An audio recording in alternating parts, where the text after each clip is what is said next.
I'm going to do a series of videos where I talk about, it's sort of touching on the protests that are going on in Thailand at the moment. But I'm not going to talk about the protests or be for or against the protests. I don't want to turn my videos on my channel into a political thing, a partisan thing, and have people coming on either debating, calling me names and so forth. I want to stay out of it. I respect Thai people and their views if they want to protest and so forth, but I guess at the basic level, I don't really support the protests, but that's not what these videos are about. It's about the Thai king and the monarchy of Thailand, because unfortunately, the protesters, there seems to be a streak of anti-monarchy protests going on here, which I think is unfortunate, which I don't support. Again, if Thai people want to do that, I'm not a Thai person, okay, but these videos are also meant for Westerners out there too, because a lot of Westerners who are involved in Thailand tend to obviously support the protests. It seems to be an automatic thing for most Westerners involved in Thailand. You might live in Thailand, you might have a Thai girlfriend, you might have a Thai wife, all this sort of stuff. And a lot of Westerners, because you live in democratic countries, supposedly the democratic America or Australia or Western Europe or whatever, you tend to sort of support the protests and so forth. And I just want to do a series of videos, I guess, in defense of the Thai king. It's nothing in detail. I'm not, here to bash the issue. I just want to make a few, I guess, reasoned, objective, sort of sensible comments to sort of defend the Thai king and address these complaints. What I'm going to do is go through the complaints the Thai people are raising against the Thai king.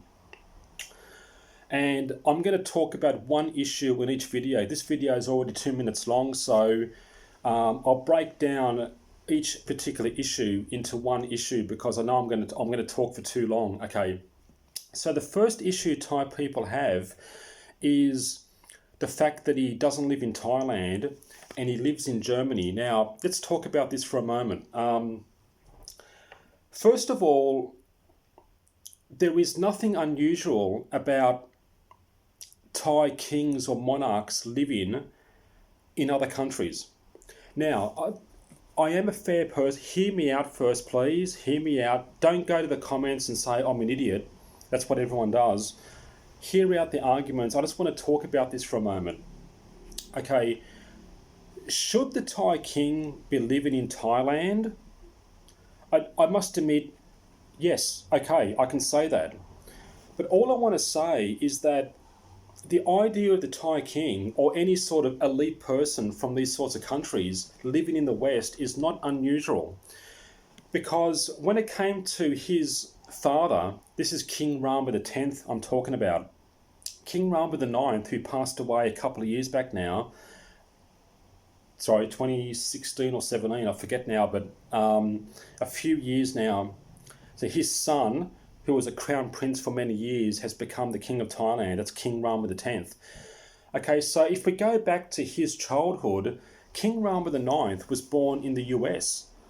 So he was born in the US. The circumstances behind that I don't fully understand. Obviously, they must have been living in the US for a while. Then he was brought up in Switzerland. Okay, now obviously he went to elite schools in Switzerland, and there was never a complaint about this. This was like the thing. I mean, it was nothing unusual.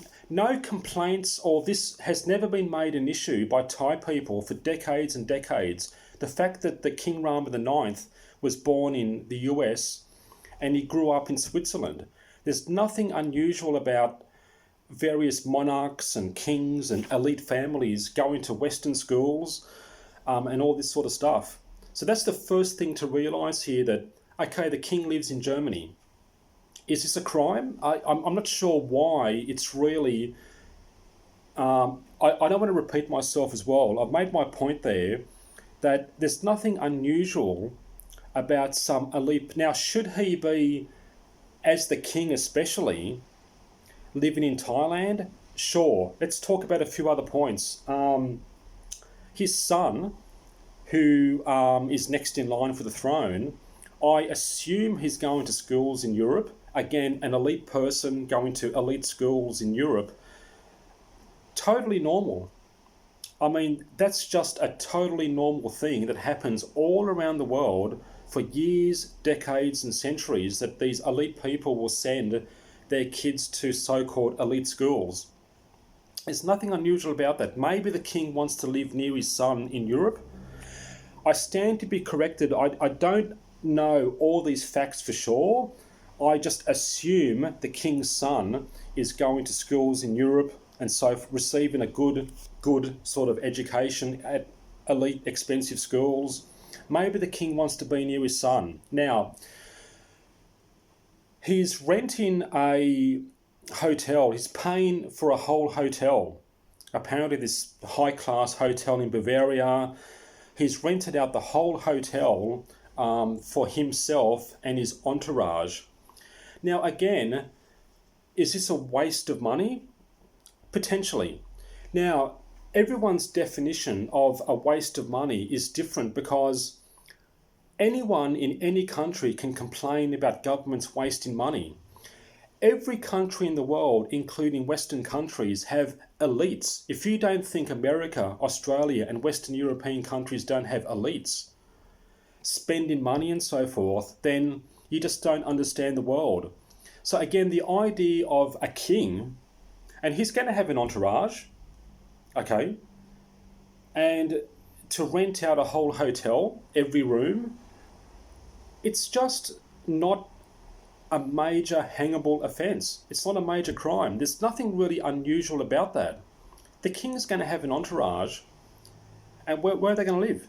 They're going to rent out book out a whole hotel. I just want to give you some food for thought about these issues. Okay, so he's renting out a whole hotel. That's a complaint now. He's not living in Thailand. He's living in Germany. He's renting out a whole hotel for his entourage. Okay, nothing really unusual about an elite person living in Europe outside the country. He comes back to Thailand regularly to attend official functions.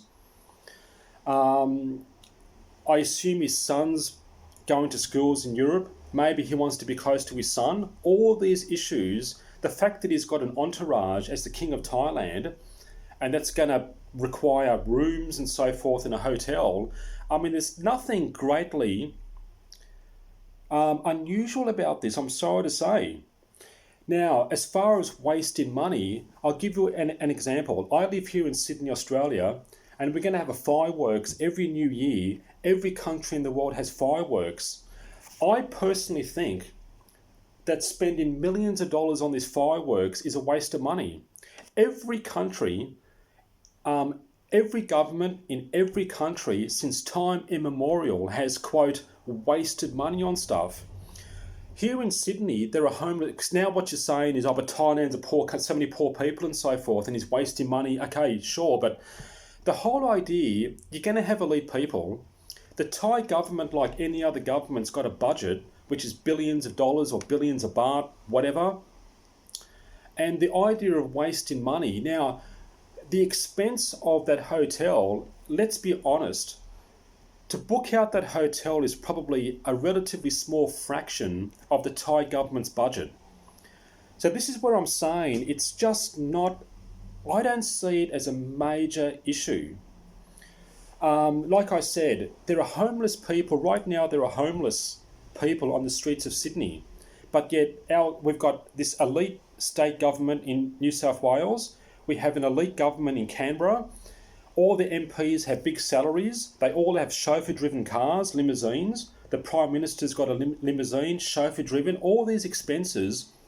The fireworks night's going to cost millions of dollars. Why don't we spend that money we spend on fireworks? Now, you might get on the bandwagon, on the anti-king bandwagon, on the protest bandwagon and say, oh yeah, the king's wasting money and so forth. Well, you may enjoy the fireworks. In my opinion, the fireworks is a major waste of money.